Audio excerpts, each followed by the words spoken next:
মুভির শুরুতেই দেখি এক ফকির ও দুনিয়ার সবচেয়ে বড় আকাইমা লোক, যে কিনা হঠাৎ করেই জানতে পারে তার দাদা তার জন্য 30 বিলিয়ন টাকা রেখে গেছে, কিন্তু তাকে এই টাকা পেতে হলে মানতে হবে সেই লেভেলের কিছু শর্ত, আর এই শর্তগুলো জিততে পারলে তবেই সে এই সম্পত্তির মালিক হতে পারবে। আর কি ছিল সেই শর্ত, আর এই গাধা আকাইমা বেটা কি পারবে সেই শর্তগুলো পূরণ করতে? বন্ধুরা, আজ আমি তোমাদের জন্য সেই লেভেলের ফানি কমেডি মুভি নিয়ে হাজির হয়ে গেলাম, যার নাম হলো হ্যালো মিস্টার বিলিয়নার। এই মুভিটি দেখার পর আমি জানি তোমরাও বলতে বাধ্য হবে, ভাই রে ভাই, এই মুভিটি এতদিন কোথায় ছিল। মুভিটির লাস্ট পর্যন্ত সাথে থাকলে তোমাদের হাসতে হাসতে অনেক কিছুই হয়ে যেতে পারে, আই মিন পেটে ব্যথা।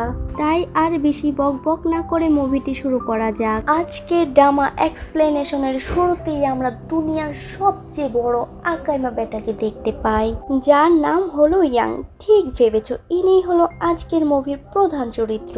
তার জীবনে এমন কোনো কাজ নেই যেটা সে এখনো করেনি। সে হলো একজন গোলকিপার, কিন্তু তাকে মাঝে মাঝে মেয়ে সেজেও গোলকিপিং করতে হয় পেটের দায়ে। পরের সিনে মিস্টার জিন নামের একটি লোক তাকে অনেকগুলো টাকার বিনিময়ে আপকামিং একটি খেলার ম্যাচে হেরে যেতে বলে, কিন্তু কিন্তু কিন্তু ইয়াং আকাইমা আর গাধা হতে পারে, বাট ধোকাবাজ নয়, কি সততা, তাই না? তাই সে এই বিগ অফারটি রিজেক্ট করে দেয়, কিন্তু রিজেক্ট করে কি লাভ হলো, সে তো এমনিতেও হেরে যায়। তার এমন গোলকিপিং দেখে প্রতিপক্ষের লোকেরা তাকে নিয়ে সেলিব্রেট করতে থাকে। তাই সে মনে মনে ভাবে, শালাই হারলামই যখন, তাইলে তো এই টাকাগুলো রিজেক্ট করে বহুত বড় আকাম কইরা ফালাইলাম। আমার তো মনে হচ্ছে শালার গাধার আমগুলিও গেল, ছালাটাও গেল। যাই হোক, খেলা শেষে তার বন্ধু ওয়াং তার বাসায় আসে গাধাটা কি বেঁচে আছে নাকি সেটা দেখার জন্য। সে দরজার ফাঁক দিয়ে দেখে গাধাটা তো অধিক সুখে গলায় দড়ি দিতে যাচ্ছে। ভেতরে প্রবেশ করে দেখে সে গলায় দড়ি দিচ্ছে না, বরং একটি লাইট লাগাচ্ছে। যাই হোক, পরবর্তী সিনে তারা দুজন তাদের দলের কোচের কাছে যায়, কিন্তু সেখানে গিয়ে দেখতে পায় তাদের কোচ তাদের পরিবর্তে একটি কুকুরকে গোলকিপার বানিয়েছে। এটা দেখার পর ওয়াং তো পুরোই রেগে যায়, আর সাথে সাথে তাদের দল থেকে রিজাইন নিয়ে নেয়। এই সিনটা দেখে আমি অনেক মজা পাইছি, তোমরা অনেক মজা পাইছো তাই না? যাই হোক, গাড়িতে করে যাওয়ার সময় একটি অত্যাধিক লেভেলের বাটপার লোক তাদের গাড়ির সামনে এসে অ্যাক্সিডেন্ট হওয়ার নাটক করা শুরু করে দেয়। এমনিতেই ওদের দুজনের মেজাজ ছিল অত্যাধিক লেভেলের খারাপ, এর মধ্যে আবার এই ভাদাইমা মার্কা নাটক। এটা দেখে তো ওরা দুজন এই ভাদাইমাকে ইচ্ছা মতো কেলানি মারতে থাকে। এই দিকে আবার জিয়াজু নামের একটি মেয়ে এই ঘটনাটি দেখে ফেলে।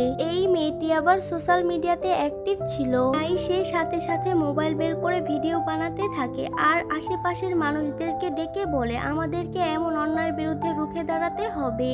এটা দেখার পর আশেপাশের লোকও থেমে থাকেনি, এদেরকে শ্বশুর বাড়ি পাঠিয়ে দেয়, আই মিন জেলে। এই দিকে আবার ওদেরকে খেলা দেখিয়ে বেলা বাজিয়ে জেল থেকে বের করে আনে মিস্টার জিন। মিস্টার জিন আসলে ফুটবলের কেউ ছিল না, সে ইয়াংকে একটি টেস্ট করার জন্য এই অফারটি করেছিল। তোমরা তো এতক্ষণে অবশ্যই বুঝে গেছো এই টেস্টটি কেন করতে চেয়েছিল। আসলে ইয়াং সৎ নাকি বাটপার সেটা যাচাইয়ের জন্য। এই পরীক্ষায় পাশ করাতে মিস্টার জিন তাদেরকে আসল কাহিনী খুলে বলে। এরপর মিস্টার জিন তাদেরকে এক বিশাল বড় কোম্পানিতে নিয়ে যায়। সেখানে গিয়ে মিস্টার ইয়ন আর লাই নামের দুজন ট্রান্সফান্ডার মালিকের সাথে তার দেখা হয়।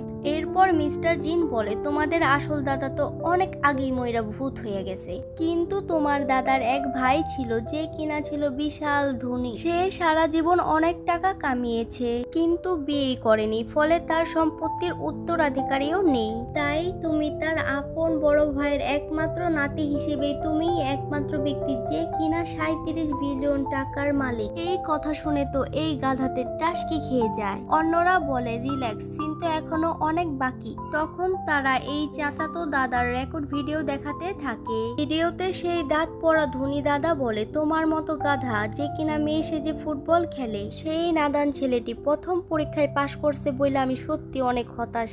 ভাই রে ভাই, এই দাঁত পড়া বুইরা তো ওর ইজ্জতের ফালুদা বানাই দিল। এরপর এই দাঁত ছাড়া বুইরা বলে, তুমি যদি 1 মাসের মধ্যে 1 বিলিয়ন টাকা খরচ করতে পারো তাহলেই তুমি আমার এই পুরো সম্পত্তির মালিক হতে পারবে। পারবে। এরপর ইয়াং বলে, ধুর বুইড়ে, এটা কোনো ব্যাপার হইলো? আসলে এই বুইড়া তো ছিল অন্য জিনিস।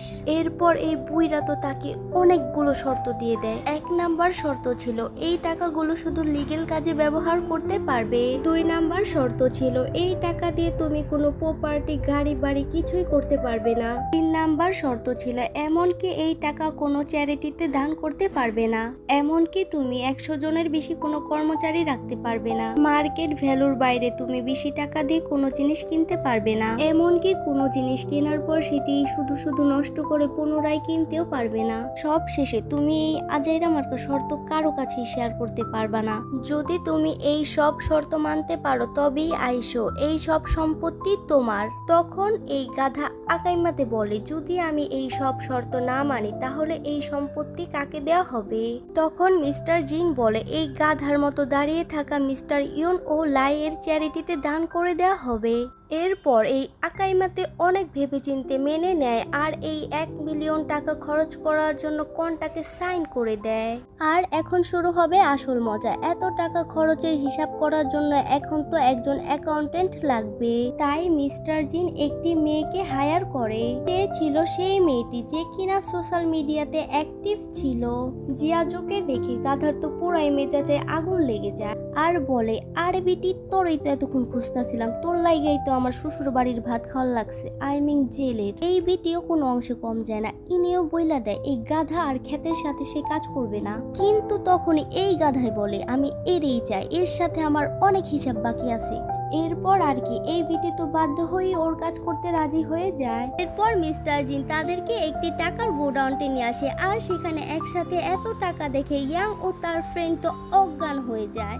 কারণ তার বাপ কেন তার গোষ্ঠীর কেউই একসাথে এত টাকা দেখেনি। জ্ঞান ফিরে আসার পর ইয়াং বলে, চলো আমরা এবার টাকা উড়ানো স্টার্ট করি। তাই ইয়াং তখন ফুটবল মাঠে উপস্থিত হয় আর বলে, এই মাঠকে আমি বিশ্বমাঠ বানাবো আর তোমাদের সবাইকে সাইন করব ভালো টাকার বিনিময়ে। ফকিরের মুখে বড়লোক মানুষের মতন কথা শুনে কোচ বলে, ভাই ইয়াং, ধর টাকা আর পাগলা গাড়ুতে যা, তোর তো মানসিক চিকিৎসার প্রয়োজন। এই কথাটা বলাই স্বাভাবিক, তাই না? এই কথাটি আমি কেন বললাম আপনারা তো অবশ্যই বুঝে গেছেন। যাই হোক, এই কথা শুনে ইয়াং তখন তার একজন লোককে অকিটকি দিয়ে টাকা নিয়ে আসতে বলে। এরপর টাকা নিয়ে আসলে সবাই তো অনেক অবাক হয়ে যায়। এরপর সে দুনিয়ার সব থেকে আজাইরা টিমকে কিনে নেয়। তার তো আরো টাকা খরচ করতে হবে, তাই ইয়াং তার পুরো আজাইরা টিম কিনে সবচেয়ে দামি 5 স্টার হোটেলে হাজির হয়। সেখানের ম্যানেজার বলে, স্যার এটা তো ছবি তোলার জায়গা নয়। এই কথা শুনে এই গাধাতে বলে, আমি তোমার এই হোটেলটি কিনে নিতে পারতাম, কিন্তু একটি কারণে কিনতে পারছি না। তবে একটা কাজ করা যায়, আমি তোমার এই পুরো হোটেলটি 1 মাসের জন্য ভাড়া নিয়ে নিই, যাতে করে আমার সব বন্ধুরা এখানে আরাম আয়েশ করে থাকতে পারে। তার এই কথা শুনে তো হোটেল ম্যানেজার খুশিতে দাঁত কেলাতে থাকে। এখন তো তাদের খাওয়ার ব্যবস্থা হয়ে গেছে, কিন্তু এবার তাদের খাওয়ার পালা। পরের সিনে এমন খাবার পেয়ে তো ওরা রাক্ষসের মতো খেতে থাকে। দেখে তো মনে হচ্ছিল 100 বছর ধরে এরা কিছু খায়নি। ভাই রে ভাই, এদের খাবারের স্টাইল দেখে তো আমার মাথায় ঘুরে যাচ্ছে। এরা যখন গরু ছাগলের মতন খাবার খাচ্ছিল, ঠিক তখনই ইয়াং স্টেজে দাঁড়িয়ে গরু ছাগলের মতন ম্যামা করে বক্তব্য দিচ্ছিল। এরপর ইয়াং বলে, আমি একটি নতুন কোম্পানি খুলবো আর সেই কোম্পানির সিইও বানাবো আমার বন্ধু ওয়াংকে। বেচারা তো এই কথা শুনে আবেগে পুরোই মমের মতো গলে যায়।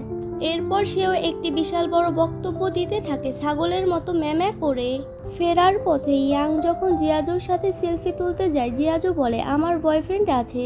সে আরো ডায়লগ দিতে থাকে, আমার বয়ফ্রেন্ড গরিব হলেও টাকার কাছে সে কখনোই মাথা নত করে না।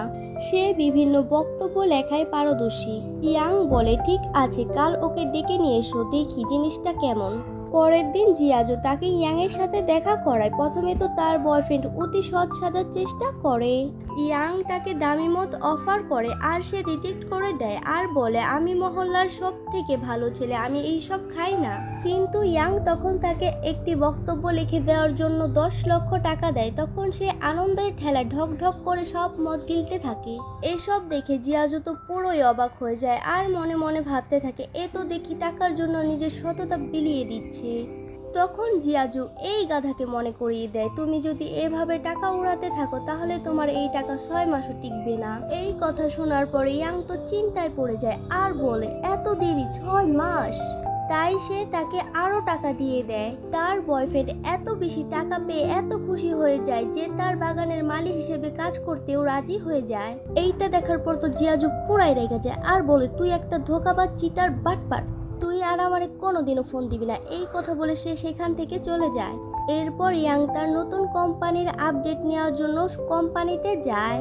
তখনই টাকা নষ্ট করার একটা আজাইরা ফন্দি করে যে তো লস খাওয়া দেউলিয়া কোম্পানি আছে মার্কেটে, সেগুলোর সবগুলোর শেয়ার কিনে নিতে বলে দেয় যাতে করে সব টাকা দ্রুত শেষ হয়ে যায়। তার এমন পাগলামো দেখে জিয়াজু বলে, আগে বলছিলাম 6 মাস, এখন তো 2 মাসও টিকবে না। এই সময় তার অফিসে একটি পাগলা স্টাইলের লোক ঢুইকা পড়ে। এই অদ্ভুত টাইপের প্রাণীটাকে অনেক বেশি ফানি মনে হচ্ছিল। শুধু এখানেই শেষ না, তার মতোই এক অদ্ভুত আবিষ্কারের জন্য টাকা ইনভেস্ট করতে বলে। তার এই জিনিসটি দেখার পর তো আমার মনে হচ্ছে নিশ্চয়ই লোকটা গাঁজা খাইয়া এই জিনিসটি বানাইছে। তার এমন গাঁজা খাওয়া প্রজেক্ট দেখে সবাই তো তাকে বের করে দিতে যায়, কিন্তু ইয়াং এর তো এমন গাঁজাখোর মার্কা আইডিয়াই লাগবে তার সব টাকা দ্রুত সময়ের মধ্যে শেষ করার জন্য। তাই সে তার প্রজেক্টটিতে ইনভেস্ট করার জন্য রাজি হয়ে যায় আর সাথে সাথে পুরো টাকা একবারেই দিয়ে দেয়। এটা দেখার পর বাবুর্চি থেকে শুরু করে সবাই তাদের প্রজেক্ট প্রেজেন্ট করতে শুরু করে দেয় আর ইয়াং সবার প্রজেক্টেই টাকা ইনভেস্ট করা শুরু করে দেয়। এই সব পাগলামো দেখে জিয়াজু তো পুরোই শকড হয়ে যায়। পরের দিন ইয়াং দেশের সবচেয়ে দামি স্পা নিচ্ছিল, কিন্তু এতেও তার মন খারাপ। তাদের যেই সার্ভিস ফি তা দিয়ে তো 10 বছর স্পা নিলেও তার এই টাকা শেষ হবে না। মেয়েটি তার এসব কথা শুনে বলে, স্যার এটা তো শুধু টেলারের টাকা, খরচ করতে হলে তো আসল সিনেমা দেখতে হবে, আর আসল সিনেমাটা কি তা তো তোমরা বুঝতেই পারছো। এই কাহিনী দেখে ইয়াং তো লজ্জায় মারা যাচ্ছিল। ইয়াং এই প্রিমিয়াম সার্ভিসটি কিছুতেই নিতে চাইছিল না, আর মেয়েটি তো না দিয়ে ছাড়বেই না। ইয়াং কি তার ইজ্জত বাঁচাতে পারবে নাকি এই মেয়েটি ওর ইজ্জত লুটে নেবে? জানতে হলে সাথেই থাকুন। আর তোমাদের কাছে ভিডিওটি ভালো লাগলে অবশ্যই একটি লাইক ও সাবস্ক্রাইব করে দিও।